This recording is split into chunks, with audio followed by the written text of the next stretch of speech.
CM Jagan కు వస్తున్న ఆదరణ చూసి ఓర్వలేక దాడులు చేస్తున్నారని ఆరోపించారు రాజ్యసభ సభ్యులు వైవి సుబ్బారెడ్డి. 2019లో ఇలాగే దాడులు చేయించారన్నారు. ఘటనపై విచారణ జరిపి దాడికి పాల్పడిన వారిపై చర్యలు తీసుకోవాలంటూ డిమాండ్ చేశారు.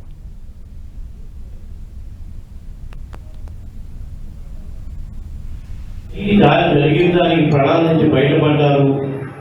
అదే దాడి జరిగిన ప్రాంతం, దాడి జరిగిన ఇది చూస్తే ఒక్క హాఫ్ ఇంచి కిందకు వచ్చుంటే ముఖ్యమంత్రి గారి కన్ను ఎంత గాయమయ్యేది, అది కన్నుతో పోయేదా లేకపోతే ప్రాణాలు కూడా కుక్కుంటేదా అనేది పూర్తి స్థాయిలో మనకే అర్థం కాక మేము ఆలోచన బాధలో ఉంటే దాడి జరిగిన గంటల్లోనే స్క్రిప్ట్ రెడీ చేసుకొని దీన్ని కూడా కృత్రిమంగా తయారు చేసి దాడి చేయించుకున్నారు, ఆర్టిఫిషియల్గా తయారు చేసి దాడి చేయించుకున్నారని ఒక పార్టీ, ప్రతిపక్ష పార్టీ మాట్లాడుతుందంటే దీని వెనక ఎవరున్నారు ఈ దాడి అనేది క్లియర్గా అప్పుడు కూడా అప్లై చేశారు.